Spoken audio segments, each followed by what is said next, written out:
Hello and welcome everyone. My name is Selena and I am part of the Let's Discuss A Course in Miracles team at the Foundation for Inner Peace. We are holding these Let's Discuss online webinars as an expression of our vision of extending love through the teachings of A Course in Miracles. We welcome you to part 2, A Course in Miracles and the World's Great Spiritual Traditions. Today, we have Deborah and Emmanuel moderating the live chat, and Jim is helping us with the tech. For today's webinar, we invite you to submit your questions using the question and answer feature. Just select the Q&A button and type them in. We will do our best answering your questions during the live Q&A portion nearing the end of the presentation. When our speakers begin, we will disable the group chat during the presentation, and then we will re-enable the chat after the Q&A concludes. So, without further ado, I invite you to join me in prayer. From the text of A Course in Miracles, Chapter 2. I am here only to be truly helpful. I am here to represent Him who sent me. I do not have to worry about what to say or what to do, because He who sent me will direct me. I am content to be wherever He wishes, knowing He goes there with me. I will be healed as I let Him teach me to heal.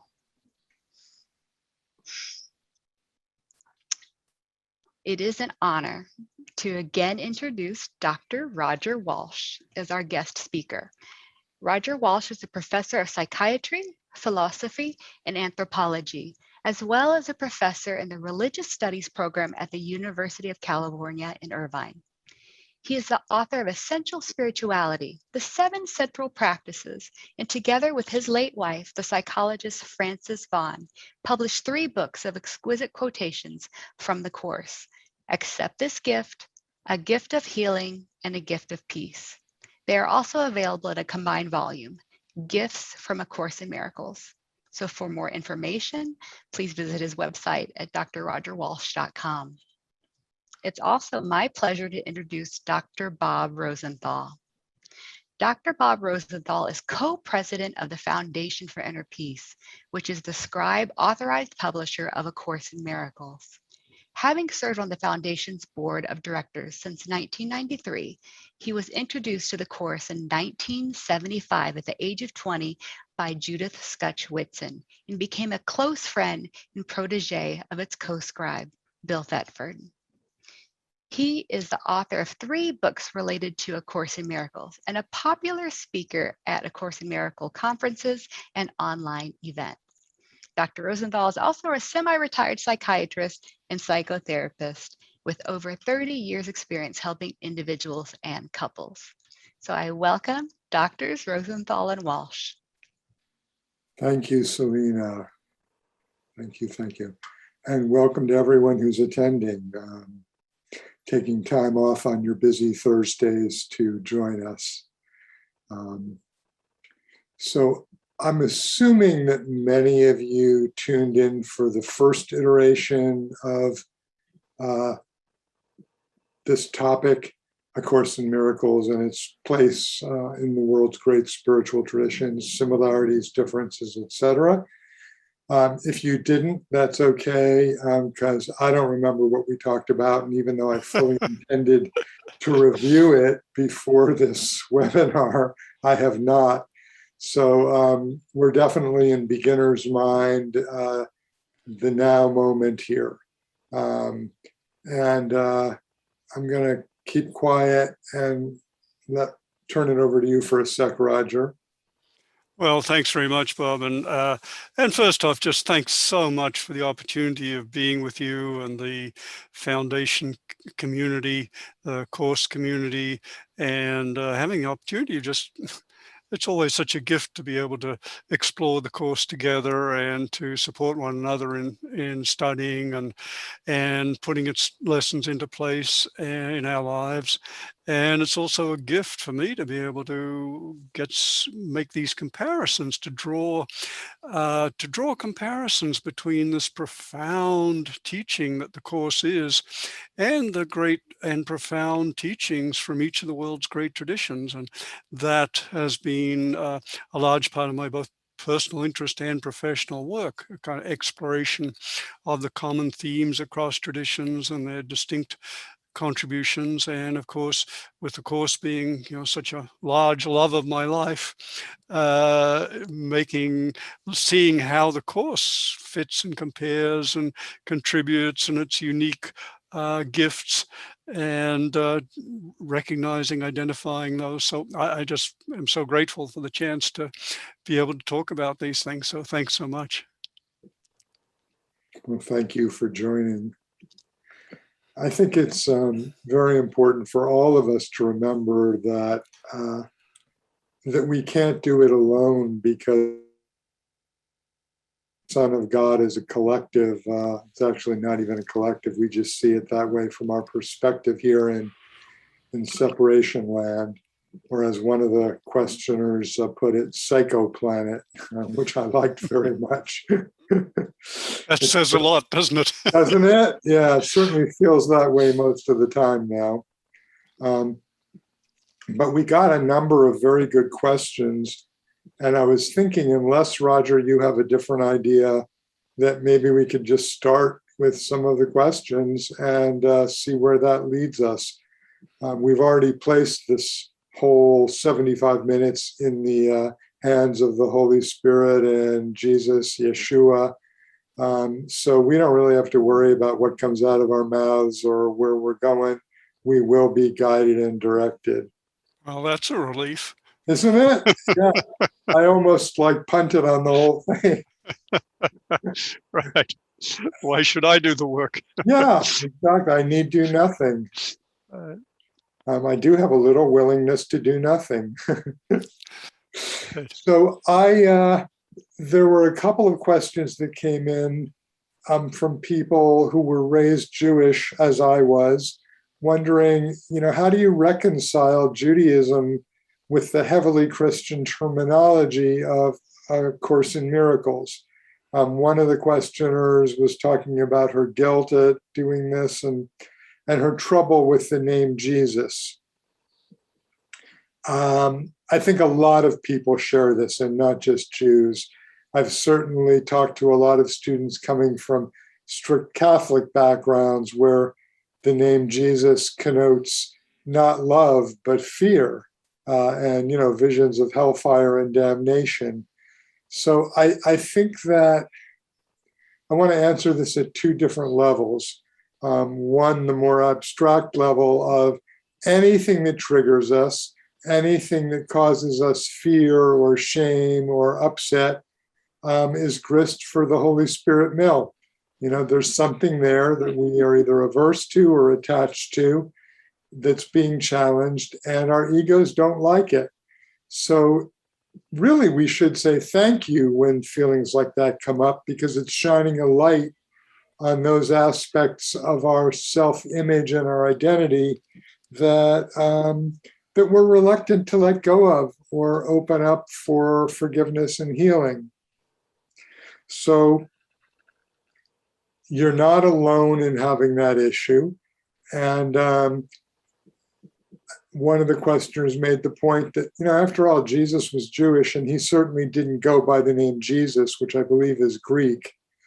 He would have been called Yeshua. And but to me, it doesn't matter what name you give him, or even if he appeals to you at all. I think one of the beautiful things about A Course in Miracles is it allows us to either appeal to Jesus, Yeshua, or to the Holy Spirit. Both are active agents in the process of salvation and the plan of atonement. If you are more comfortable relating to Jesus, by all means do so. If you're more comfortable relating to the Holy Spirit, by all means do so. Having been raised Jewish myself, although hardly strictly observant, although I was bar mitzvah, I can say that it's probably only been in the last 10 years that I've been comfortable with the idea of Yeshua, Jesus, walking with me and helping to guide. I'm much more of a Holy Spirit guy because I like abstraction, and that just works for me. But part of, remember, probably the main goal of A Course in Miracles is to help us establish a comfortable, ongoing, working relationship with our inner guidance, whether you want to call that, Jesus, Yeshua, Holy Spirit, Buddha, what have you. It doesn't matter the name. What's in a name? A rose by any other name smells as sweet, to quote Juliet in Shakespeare's Romeo and Juliet. So we have to figure out what works for us in establishing that path of guidance. So I think that's the big answer to that. And but I also want to deal with it at a more specific level, because there are certainly elements of Judaism that are very compatible with A Course in Miracles. My first book, called From Plagues to Miracles, The Transformational Journey of Exodus, from the slavery of ego to the promised land of spirit, looks at the story of Exodus from the Hebrew Bible through the lens of A Course in Miracles. Although I don't reference the Course a great deal, I see Exodus as a parable of how do we move from a state of imprisonment, enslavement, to a world and an identity that seem to be separate and very much apart from God and love. How do we move from that back into a place of oneness and peace and guidance? In that sense, I find the doctrine, the Kabbalistic Jewish doctrine of Tikkun Olam, very illustrative. And I talk about this at length in my most recent work, From Loving One to One Love, Transforming Relationships Through A Course in Miracles. I also talked about it in From Nevermind to Evermind, transforming the self to embrace miracles.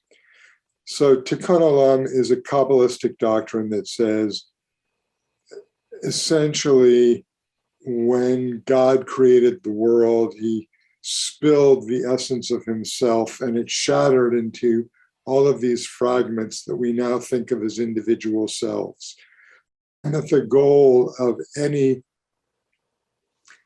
semi-consciously aware person is to heal this split and repair the shattering that was Tikkun Olam. Now, in traditional Kabbalah and Lurianic Kabbalah and Judaism, we do this through good deeds. But as good course students, we all know that deeds are part of the world of form.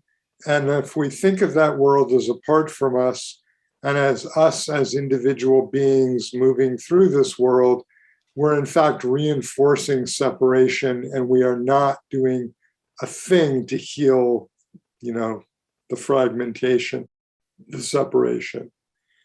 Instead, we heal the separation where it originated and where it is maintained. That is, in the mind. And that is the central teaching and learning of A Course in Miracles. In fact, that is the deepest meaning of what forgiveness is.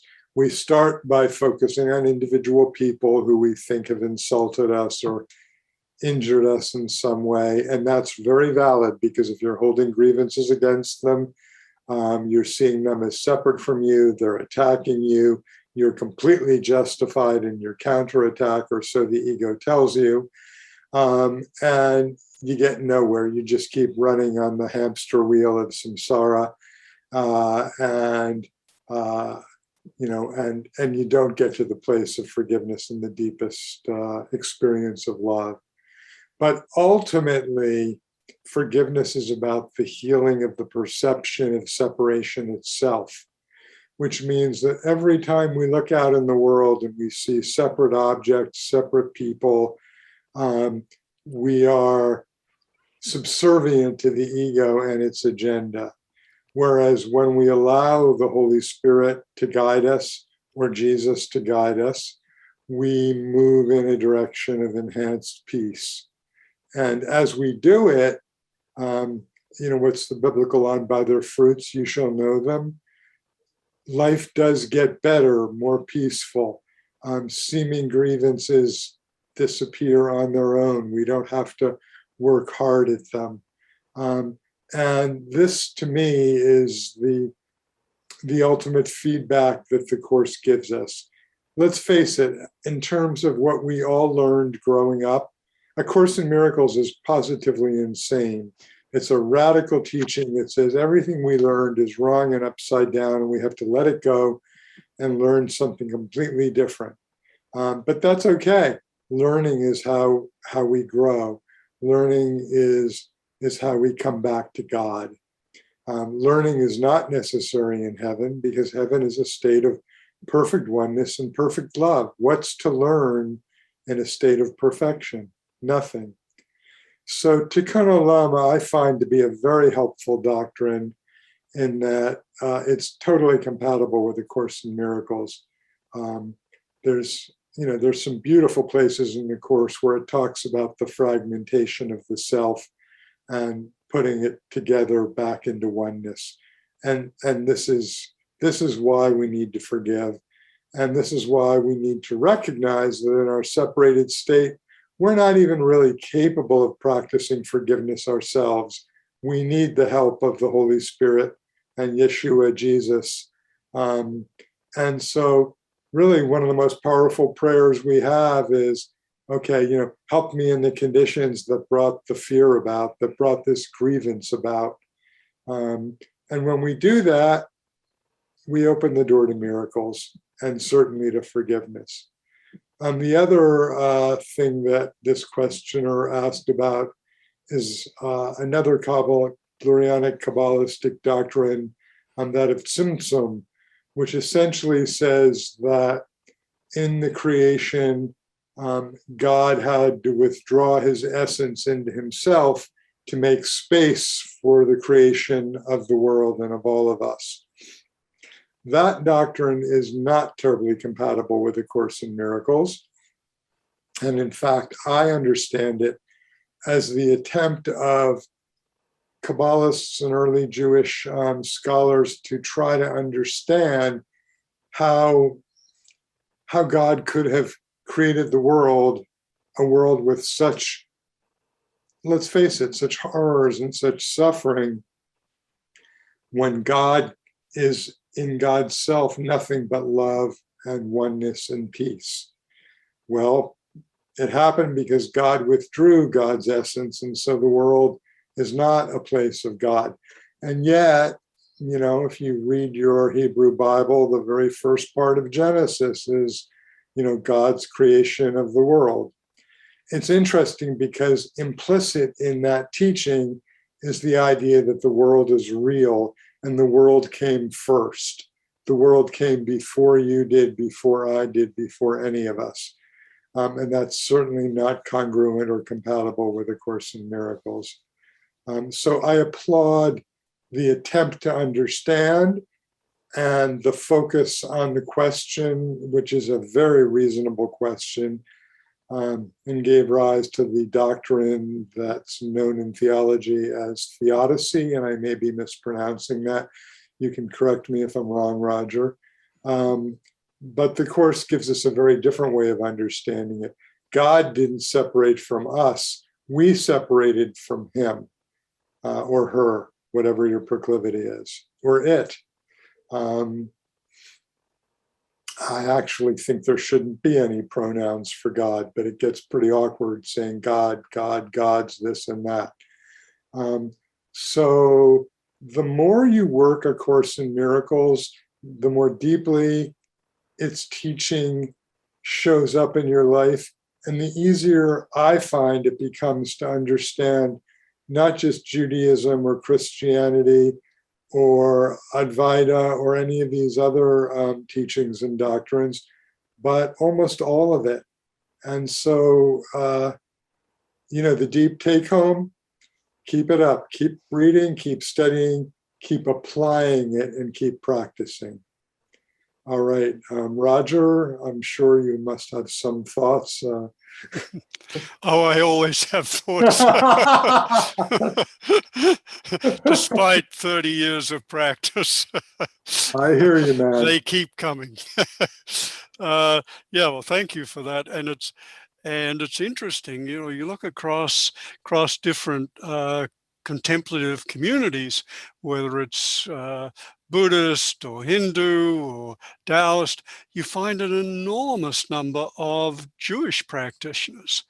And there are even names, Jubus or Hebrews, or there's such a large percentage, and it's very intriguing. And speaking as an outsider, it seems that the Jewish tradition and culture has been such an intellectually inquisitive one, inquiring so profoundly and deeply, primarily through study. And so it has that a great strength, that intellectual analysis, refinement, and attempting to live one's life in terms of what one discovers through that. And yet from the outside, and I think there are a lot of people from within who would agree on this, the mystical contemplative side has not been so accessible. Yes, there's been Kabbalah and Hasidism, but on the whole, it hasn't been, just as with Christianity, it hasn't been so as accessible. So Jews, being the inquisitive, very smart, intellectually rigorous people, they have looked outside their own tradition, as many of us in the West have done ever since the 60s, in search of actual practices that are accessible to them. And so it seems like that's been more the way the so many of the Jewish people have come into these other traditions is searching for actual practices, contemplative practices. And of course, one of the beauties of the Course is that's what it offers. Yes, it has this profound thought system, but it's a psychoactive thought system. It's like a spiritual cognitive therapy. You can't just learn it abstractly. It has plans for you. It plans to take over your mind. And it does very skillfully and very beautifully. And I'd much rather have its thought system operating here than mine. So it seems like yes, many Jewish people have come into it, and I think hopefully it serves them. But there seems to be a kind of what has traditionally been called a cycle, withdrawal and return. The people, they withdraw into themselves in a contemplative way and then come back out into the world and then do what I think you've been doing, is find ways to integrate their contemplative depths with their tradition of Judaism, and then often find the depths within the tradition that weren't so obvious before. So it seems like there's a cycle here that many people go through, and that can be very valuable. Thank you. I agree. I mean, I think I've always found it fascinating that Helen Schuckman, the scribe of the Course with Bill Thetford, that Helen was raised Jewish. Ken Wapnick was raised Jewish, although he converted to Christianity in order to join a monastery and be contemplative the rest of his life, which he was able to do without a monastery. Judy Whitson, born and raised Jewish. Her father was, the president of his synagogue. I was born and raised casually Jewish. So this clearly is showing up throughout the community of A Course in Miracles. But, we all also have different faces. We live in different places. We have different professions. remember, one of the big things about the ego is it notices differences, not sameness. And those differences can give rise to grievances. And, our task is we can acknowledge the differences, but let's not get hooked on them. There is a fundamental sameness in all of us. We all want the same thing. I deeply believe that. We all want happiness. We want a sense of peace. We want to know that we are safe. We want to experience love in our relationships and to express love in our relationships. So I think we all want the same thing. And as the Course teaches us, we all are the same thing. We are spirit. We are not flesh. We are not bodies. And once you start sort of holding that understanding, it all does start to change. And, when the miracles start coming, and in my experience, they do, we get what we need. And that feedback is the most compelling, that tells us, all right, this really is a better way, as Bill Thetford appealed to Helen before the Course came. There must be a better way. Well, here it is, and we've all got it. And how blessed is that we've all got it. Okay.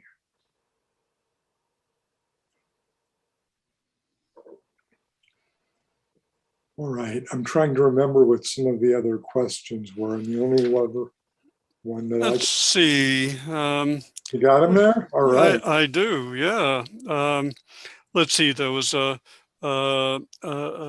Estelle said she was a devotee of the Hindu tradition, and said that one of the differences with the Course was that the Hindu tradition says that while the world is illusion, or what's called Maya, it's also the play of God.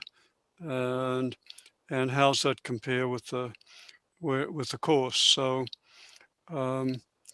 so that was one. And yeah, That's a good one. yeah, it is, yes. And I think we can maybe get ourselves off the hook here by saying that there's always been incredible debate about the mystery between the absolute and the relative, the absolute reality, God, Brahman in the Hindu tradition, and this relative manifest world of ours. And there's some very profound philosophers, including some of the Hindu tradition, have said, that actually the nature of that relationship is actually a mystery. But it's beautifully portrayed in the Hindu tradition as that the world is the play of God, which is certainly different from what the Course says, where this world is more a function of the sonship, collective illusion. So that's a distinction, and of course, certainly from its deepest aspects doesn't have a condemnation of the world, but certainly views it as something that to be transcended.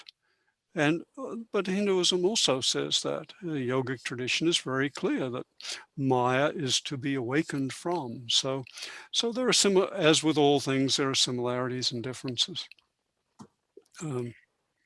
Yeah, I wrestled with that question quite a bit back in the day. What I ultimately came to with it is, all right, let's leave aside. Some people are very disturbed that God did not create this physical world, which would be what the Course briefly refers to in the early parts of the text as level confusion. How can spirit, which is abstract, give rise to that which is concrete, matter, that which must crumble and die with time? Eternity is not subject to time. But I would wrestle with it. And I remember once attending a city yoga talk that someone took me to. And they were talking about the life of a Hindu saint who believed that God was inherent in everything in the world. And I'm not remembering the story clearly, but wherever the saint laid his head down, a little sort of marker would arise to commemorate or to honor, God's presence in the world, and that God is everywhere. Of course, we know from A Course in Miracles that no, God isn't inherent in the world, but God is in our mind. My mind is part of God. I am very holy, lesson 35, I believe. So here's the thing. If God is in my mind and the world is also a projection of my mind, then yes, we can find God in the world, but only because we're looking through the lens of the mind that is still one with God and will always be one with God. So in the clarification of terms, remember, Jesus warns us that the ego will raise many questions that aren't really questions. They're just distractions and attempts to confuse us. And we can get very lost in these. And it's very important not to get lost. If anything, just give it to the Holy Spirit or Jesus and say, okay, I don't understand this. If I need to, please help me understand it. But if I don't need to, show me, that one too. And not to get, caught up in sort of the theology of it. Again, as the clarification says, a universal theology is impossible, but a universal experience is not only possible, but necessary. And I believe what it's referring to there is the mystical experience, the experience of your fundamental oneness with God and all of your brothers and sisters. So yeah, I don't think it's that much of a conflict as it appears at first. Yeah, I don't know what you have in mind, Bob. It did occur to me that one theme might be beautiful to discuss would be the centrality of relationships in the Course, and how different spiritual traditions view relationships as a path, because the Course is unique in my experience in its emphasis on peer relationships as the focus for awakening. In other traditions, there's the relationship to God, of course, but there's the guru relationship, teacher relationship. But I don't know, I don't think there is another tradition which focuses so precisely and primarily on peer relationships, and within that, so much on the practice of forgiveness. I think the closest one could point to would be Confucianism, which Houston Smith, again, the great religious scholar, said that if you look across the major cultures in the West, we're focused on the outer world. In India, there was a focus on the inner world. And in the Chinese culture, there was a focus on relationships and community. And so the Confucians have really focused on relationship and harmony as one of their great themes, and the Tao, the flowing in the way, and the way is one of harmony with relationships. And the greatest virtue in Confucianism is what's called Ren, translated as benevolence or humanity, a caring, loving embrace of all one's fellow creatures and community, and certainly very congruent with the Course. So I think of that. And of course, Judaism, as you know better than I, has a great emphasis on community too. So that theme there, but the actual spiritual practices, such a primary focus on peer relationship and the primary practice of forgiveness seems one of the Course's unique contributions. I'd love to hear what you think. I totally, completely agree. And to me, this is one of the courses. If I were a marketer, this is how I would market A Course in Miracles.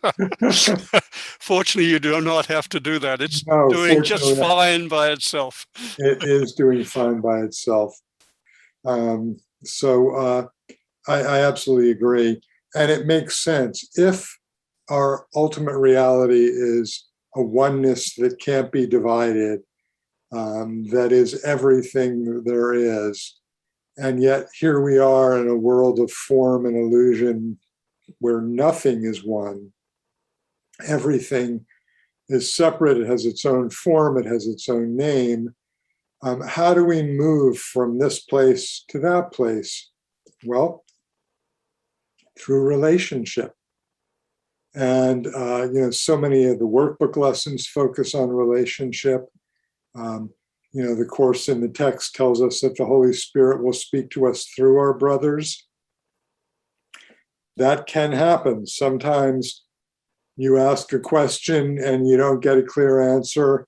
And then, you're walking along and you hear somebody just mumble a comment, and it's exactly what you needed to hear. For me, these come in song lyrics. I know a lot of song lyrics, and I'll find myself just, hearing a song in my head, and then I realize, oh, the lyric gives me the answer to my question. So guidance comes to us in many, many different ways. I think the Course is remarkable in honing our ability to hear as a form of guidance. But I know that here in the Foundation for Inner Peace, for example, Judy Whitson and her daughter Tam are much more prone to getting guidance visually. They'll see images or things, and often very humorous ones, and we'll all sit there laughing hard. But you've got to figure out what's your own way of getting guidance. And once you figure it out, they'll probably change it up on you, and you'll start getting it in a different way, because you don't want to get attached to any one thing on the one hand. On the other hand, if it's working, God bless, there you go. But relationship becomes the way we heal the fragmentation of the one Son of God, of the creation. If I have a relationship and that relationship is devoted not to specialness, what can I get from you and what can you get from me, but to holiness. If we can recognize the holiness in each other and see each other as spirit, that we are moving back in the direction of oneness and wholeness, then the whole purpose shifts. And the Course is very clear. We need to know the purpose. There's a section, I forget where, I think it's in chapter 16 or 17, called Setting the Goal, that says, no, you set the goal first, and then what happens is seen as your means of attaining the goal. It's the opposite of the ego, where, pardon my language, shit just happens, and then retrospectively we look back and try to make sense of it. Well, that must have happened because I sinned, and this is my punishment, or, that's not very helpful at all. And the ego will guarantee and make sure that it's not helpful in order to keep you stuck in separation and illusion. But relationship, extraordinarily powerful path toward healing. So I agree, Roger, and I think relationship, it is one of the unique things that the Course offers that I have not discovered in any other spiritual pathway. So it's actually very reassuring to hear you say that, yeah, you haven't found it anywhere else either. Yeah. Yes, and it also speaks to the value of the Course community. And, somehow or other, there seems to be a natural proclivity for people to join together to study and share the Course. And I think that's, again, a reflection of the focus on relationship. And also, it's just part of the fact that, as has been known for so many centuries, consciousness is catchy. And it's really helpful to be around people who share our values and aspirations and our practices. It's just mutually inspiring. So it's beautiful that there are so many Course communities around the world, and they just seem to keep multiplying. Yeah. And I think it's why so many people are drawn to study the Course in smaller study groups. Yeah. I mean, I've certainly done that in many different groups. Being somewhat inclined toward introversion, I actually prefer to deal with it on my own. But again, you've got to follow your own guidance on this. There is no right or wrong, as long as you're cultivating your ability to hear, see, or feel what your guidance is. Yeah. and so often you just get you can heal things you just can't heal by yourself, even though as a male I like to go into my cave when I'm upset and angry. Yeah, exactly. And my late wife, Frances Vaughan, the psychologist, once cut out a New Yorker cartoon of man and woman together, and the man saying, "I'm not saying I don't have problems with relationships, it's just that I want to handle them by myself." That's outstanding. Just leave me alone. Right. I'll figure it out.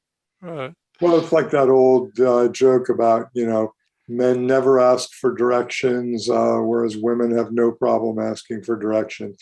Well, we're all lost. We all need to ask for directions. There's no shame in it. In fact, it's an acknowledgement of our lost, or to use a Christian terminology, of our fallen state. And if we ask, we will receive. We may not like what we hear, but that would be the ego, getting in the way. So it's a very organic path, and it brings to you what you need when you are ready to learn. And I think that's a very important point too. Jesus and the Holy Spirit cannot teach us through fear. Fear is of the ego. Fear comes from separation. Who is that person on the other side of the street? Might they attack me? Should I attack them first preemptively? It really is sort of a psycho nightmare world that we all live in. And to me, the astounding thing is that we've somehow sanitized it to the point where we've made it normal. But it's not normal. It's an aberration, and it is a prison, and we are all here, and yet we're not really here, and that's the beauty of the atonement. Mm. The beauty of the atonement is you're not really here. You never were. Nothing you've done here has any ultimate consequential effects, and let it go. Embrace, God, oneness, spirit, and see your brother as yourself, capital S self, and and see what happens from there. Beautiful. Yes. Thank you. Yeah. All right. I'm going to pull up questions. Just a reminder, Dr. Bob, we have several questions coming in live to the Q&A. Good. So whenever you're ready, I just wanted to let you know. I'm happy to start taking those or interspersing them with the ones that came in ahead of time.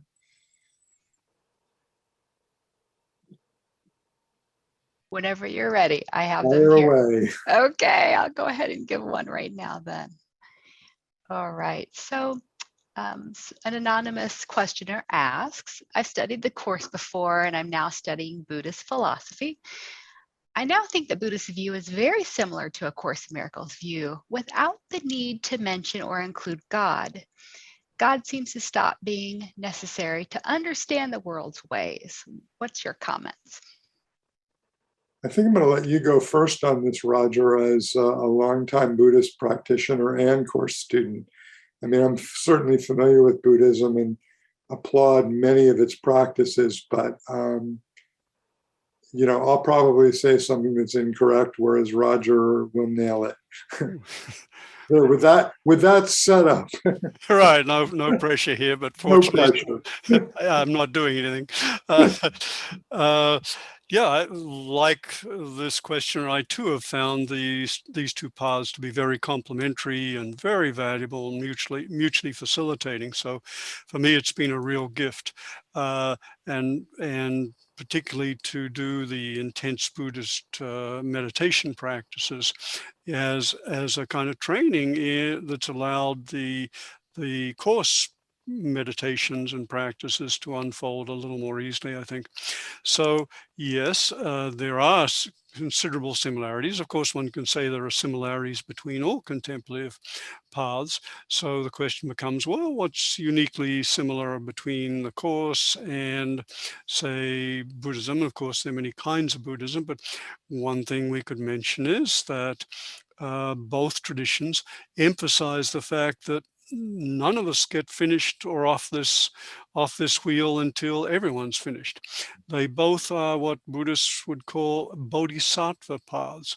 And a bodhisattva is someone who commits themselves to both their own awakening or enlightenment and to cultivating all the benevolent qualities and capacities of heart and mind in order to most effectively be an instrument for the welfare and awakening of all others. And that, of course, that's the Course. We are being trained by the Course, the Holy Spirit, to heal our hearts and minds, to awaken to our true nature, and then to act as teachers or vehicles for the Holy Spirit to bring those same recognitions, realizations, understandings to others. So that's one key understanding. Yes, the Course has its emphasis on God, and the Buddhism is not theistic, but if you go a little deeper, you see more similarities. For example, if you go into the depths of the Course, of course, God is beyond any concepts or categories. The technical term would be the God or the profound realizations are so-called trans-conceptual. That is beyond all concepts. Anything the mind can create or grasp, nothing can adequately comprehend the truly transcendent.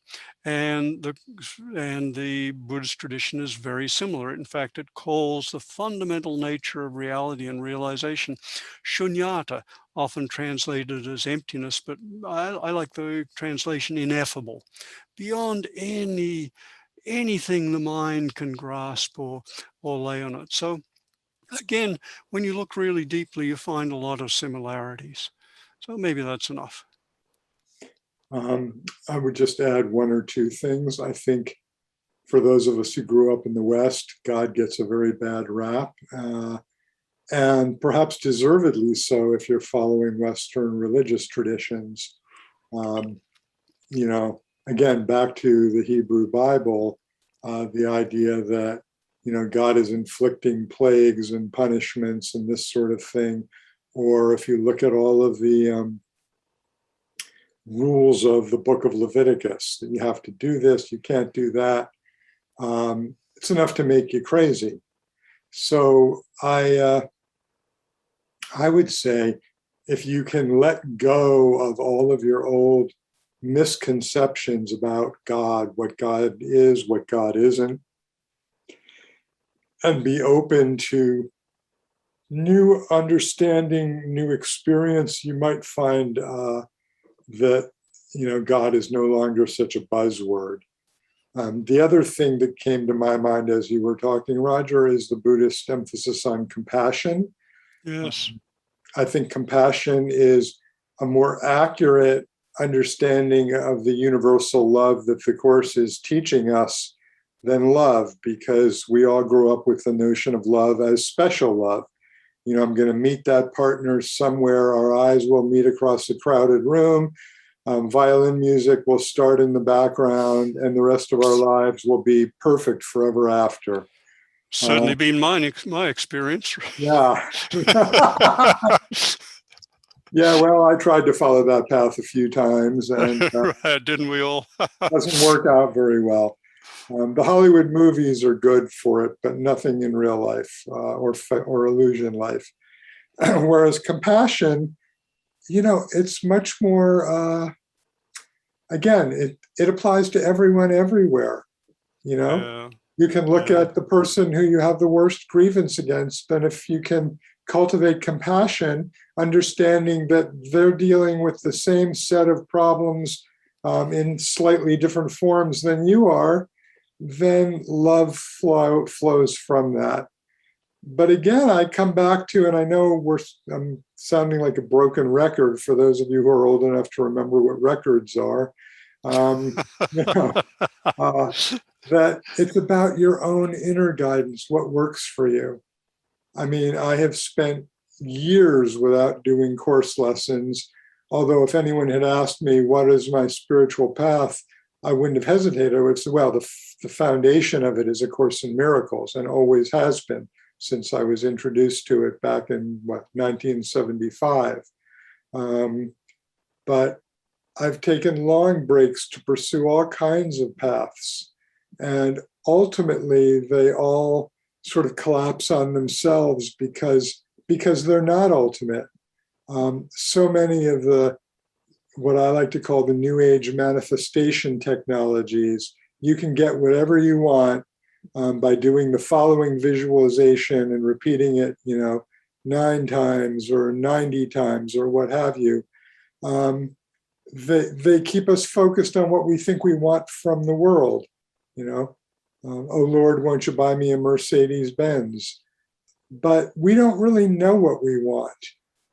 That is key, not just to A Course in Miracles, but to everything. And Spirit has 2 ways of teaching us that we don't know what we want. We don't know what will make us happy. It deprives us of what we think we want so that we can discover that we can be very happy without it, or it gives it to us. And then we get to see that, oh, I've got it, but big whoop, not doing what I thought it would do. I was a screenwriter for a number of years and frequently had the experience of, oh boy, I think this screenplay is going to get bought and produced. Wonderful. And then for the only one that actually did get produced, it was such a disaster that I walked away from it and ended up, writing my first book. Thank God, because if it had been a success, I wouldn't be here on this call now. I mean, my ideal vision of happiness was winning an Academy Award for Best Original Screenplay. Now, I'm not ruling that out. That could still happen. I might be delighted if it does, but I'm not focused on it in the least. And the deeper I go with the Course, the less I care about the things of the world, including money, which is such a staple of our capitalist system.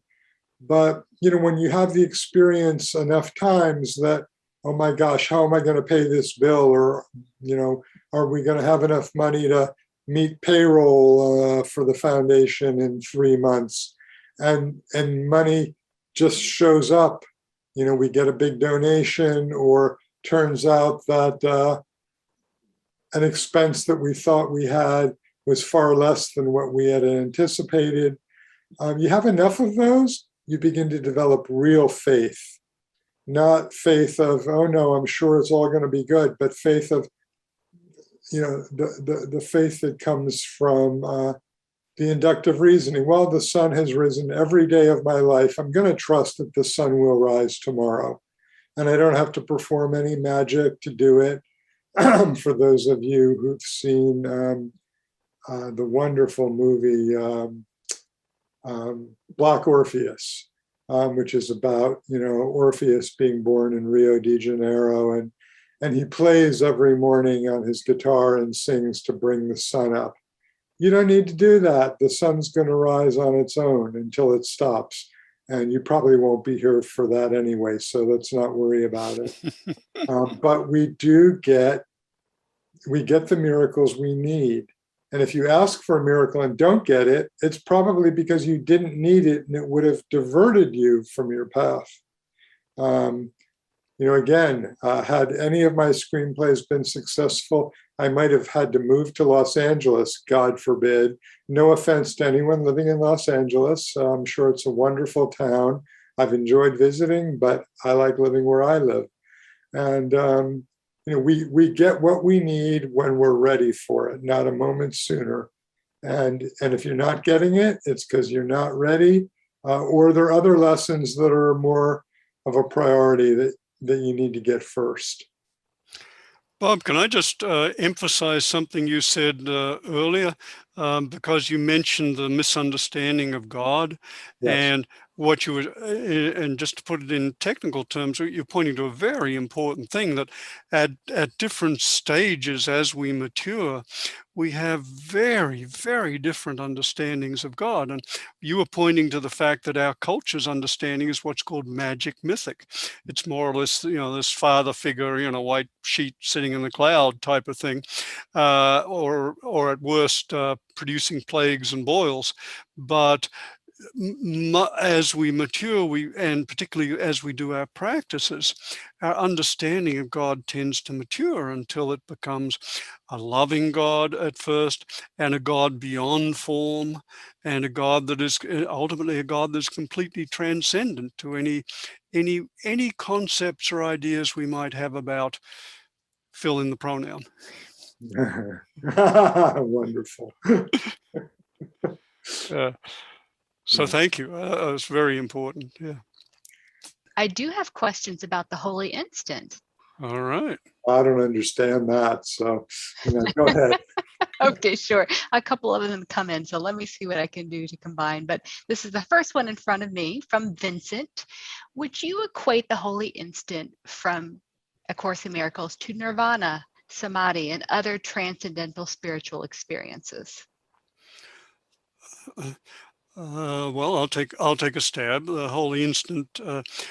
Let's see. Nirvana and Samadhi are two different things. Nirvana is a term primarily from Buddhism, which is understood in a couple of ways. It's understood either as a breaking through past all experience into pure awareness, or it's understood as a kind of sacred vision, very similar, pure perception is the technical term, which is very similar to the Course's sacred vision, a way of seeing the forgiven world. So there's that similarity. Samadhi more refers to a concentrative state of meditation, where one is able to focus and hold attention continuously on any particular object, or even on the transcendent. So it's a little different. Of course, the holy instant seems to be more of a not so much of an enduring experience, but certainly perhaps an opening to sacred vision. Bob, what would you say?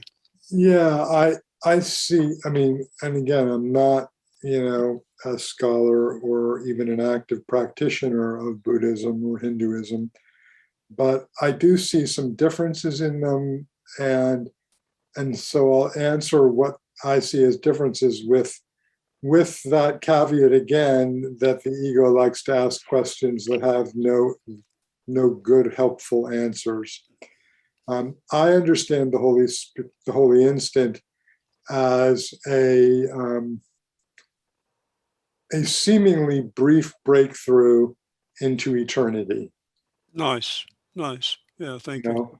And that when we experience that and return, we know that what we experienced in the holy instant is unquestionably, ontologically, so much more real and compelling than anything we've ever encountered here in the world of form, the world of Maya, that is our goal. And to keep that in sustained awareness would be remarkable.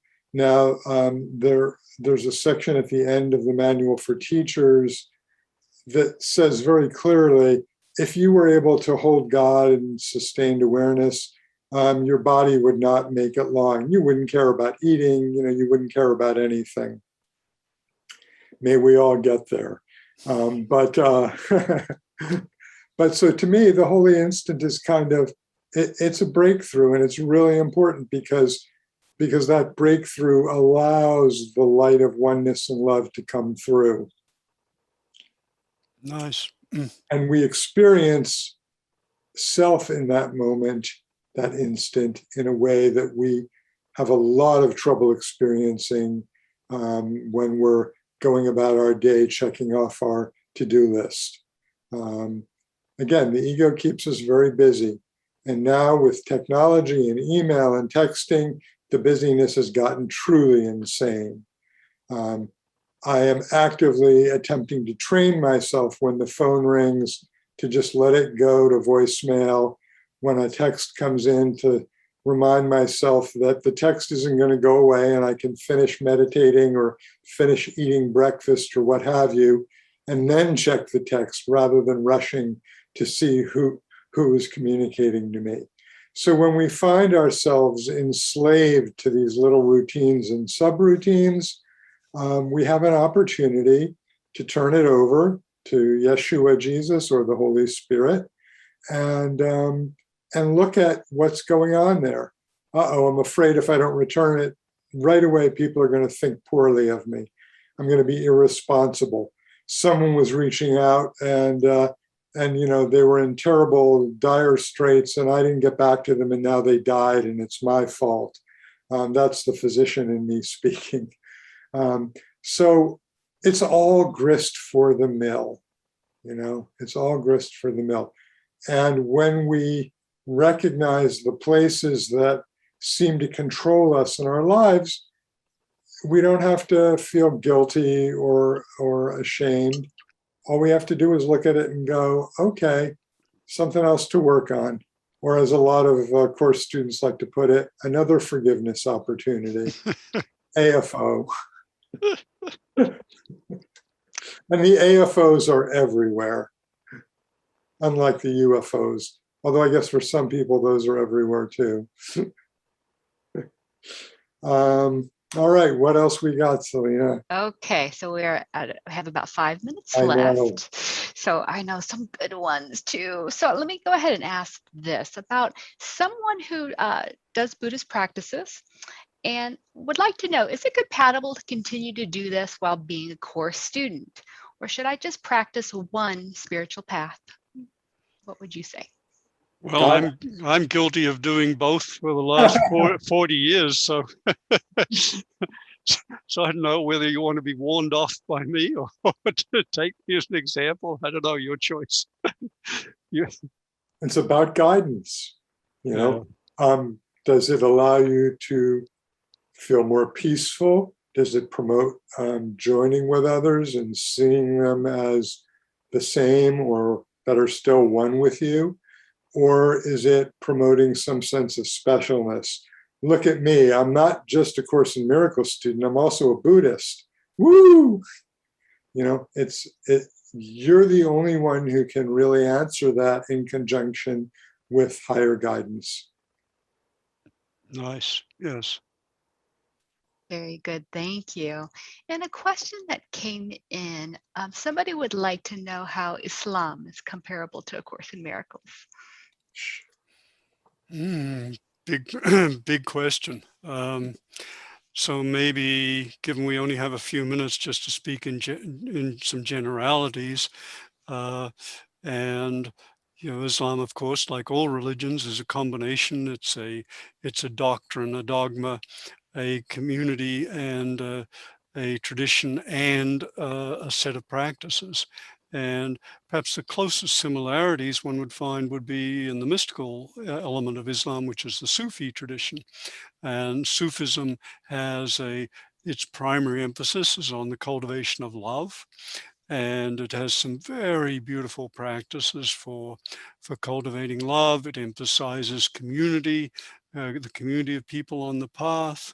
It does speak of the importance of forgiveness, but it doesn't give the same centrality to it that the Course does.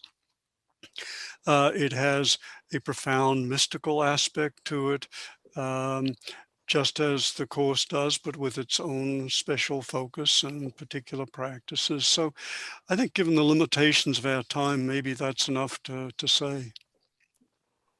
Yeah, I'll just add, I don't know much about Islam. I have not read the Quran. But I think if you are following any spiritual path with deep devotion and sincerity, it's going to take you to truth. And truth is the oneness, the love, the deep inner peace. That has to be the heart of every spiritual path because it's true. It's as simple as that. For me, there was never a question that A Course in Miracles was the most direct path up the mountain of truth that I had encountered. That isn't necessarily what everyone wants, however. Sometimes the direct path gets pretty steep and you run out of breath halfway up and you need to stop and build a house and get married and have a few kids or whatever in order to then continue on the way up. Everybody's path is different, but in the end, it's all the same because we are the same. But yeah, Roger, I think Sufism is, that practice of cultivating love is very compatible with the Course, but I can't say the same for the jihadist aspects of Islam. Yeah, and every tradition every religion has both. People Yes. at different developmental stages, different attitudes, and different translations of the same text. So fortunately, we don't seem to have much as yet in the way of Course fundamentalists, but maybe they'll come. I don't know. Well, there's all kinds out there, so. Well, thank you so much. We are at time. I just wanted to see if either one of you had any closing thoughts before we Well, if say there's goodbye. any really wonderful question that your guidance is burning, I'm happy to transcend time and say, to heck with 75 minutes. We can go 3 or 5 minutes longer. Just today, it's a special day. No. Okay, let me see if I can find one more then. Maybe Emmanuel or Deborah can. Yeah, I just went to one that Emmanuel highlighted, and somebody wanted some more clarification about the question about the world being God's play in Hinduism. They ask this, is the word Leela, L-E-L-A?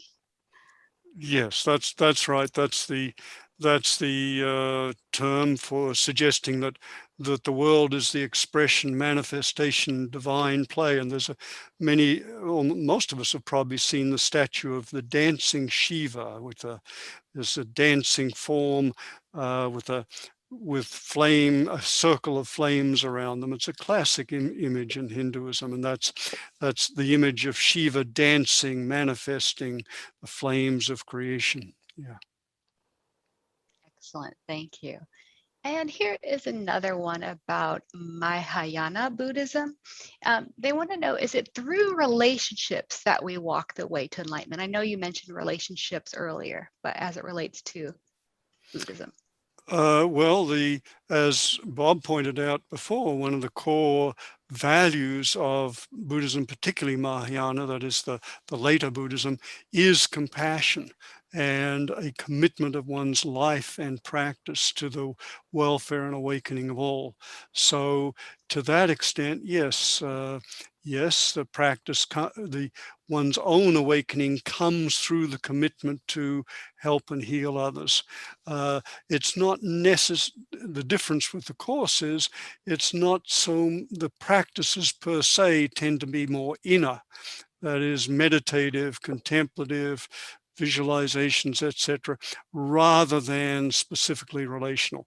Although the Buddhists too have their what they call their sanghas, their spiritual communities, and value those highly. So commonalities, differences again. Yeah, I mean, I think from A Course in Miracles perspective, yes, relationship is absolutely the path back to oneness through forgiveness. And I would say, yeah, we all walk the path together, even though we may not be aware of it. So by helping the world awaken, we awaken ourselves. And yet the reciprocal of that is also true. By accepting the atonement for ourselves and awakening ourselves, since it's all one mind, really, we are influencing and helping all of our brothers and sisters to awaken. This is going to be my last one for this session, but this is just to clarify something that sounded contradictory to one of our listeners. So Dr. Walsh said before that based on A Course in Miracles and Buddhism, we would never achieve liberation until everyone else has, and we are related to everyone else. Yet, he also said before that A Course in Miracles was the only path that used relationships as a means. It sounds contradictory. Let's see. Well, the Course is very clear. Yes. So let's, as Bob has emphasized, the Course, the focus is, and we both emphasize the unique focus of the Course is on relationships, and the idea that none of us are completely free until everyone is free. Buddhism has an analogous thing. It doesn't, the practices per se, as I mentioned, are more internally focused, that is meditation, in introspection, rather than working with others. But the goal is very similar. The goal of the welfare and awakening of all. That again is very similar to the Course. And the Bodhisattva's job is, it's a big job description. It's not finished till everyone's awake. Yeah, just heal the world, no big deal. Right. Yeah.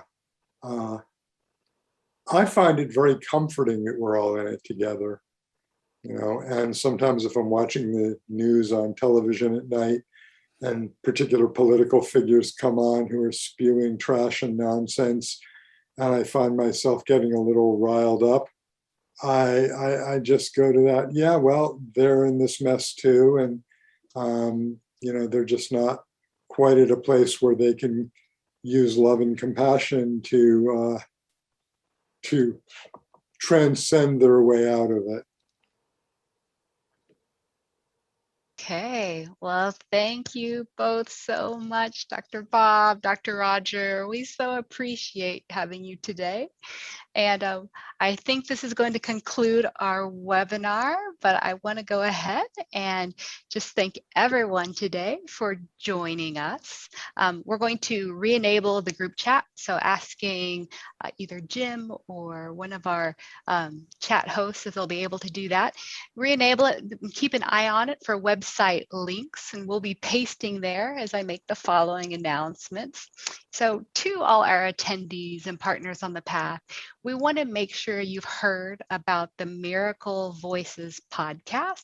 We invite you to join Judy Scutch-Whitson and Matt McCabe, along with their guests, as they share reflections on how the Course has shifted their outlook and fostered healing through forgiveness that will inspire you to put A Course in Miracles into practice in your daily life. So we are going to be posting the web address in the chat, and you can go to that link to learn more. I also would like to let our attendees know that the Course in Miracles web edition is available online. It has been for at least a couple of months. So please go there. That's going to go on the chat as well. You can read, share your favorite quote, listen to A Course in Miracles from any of your devices from the web edition, on the web edition. On social media, you can find us on Facebook, Instagram, LinkedIn, and YouTube, and actually there are others. Those are also going to be pasted in the group chat. It's important to mention that we have changed the donation page on our website. So please visit our new donor page so you can see how your money is being put to good use. And again, we're placing all of these links down there. The Foundation for Inner Peace sincerely appreciates the support received through your donations, as well as through the Amazon Smile program, which is a simple way for you to support the Foundation every time you shop. At the conclusion of this webinar, we have a brief survey for you to complete, and we hope you let us know how we're doing, and because we'd love your feedback. Be sure to tune in to Love and Laughter. It's our next Let's Discuss A Course in Miracles webinar, and it's just in about two to 3 weeks. That's on Thursday, September 16th. So we look forward to seeing you there. With love and gratitude, we sign off for now, and we'll see you next time. Thank you.